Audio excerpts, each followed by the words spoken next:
এই তোদের কি হয়েছে রে?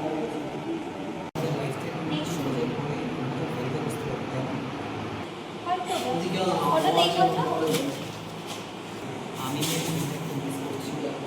তা ফোন করো ওকে। পারছি না, ইগো কাজ করে না। Keep silence. এই হলো আজকালকার দিনের সব থেকে বড় সমস্যা। এই ইগোর জন্য কত সম্পর্কই না ভেঙেছে। দেখ জিৎ, ইগো কিন্তু কোনো প্রবলেমেরই সলিউশন নয়। আমার মনে হয় তোর ইগোটাকে সাইডে রেখে ওকে একবার ফোন করা উচিত।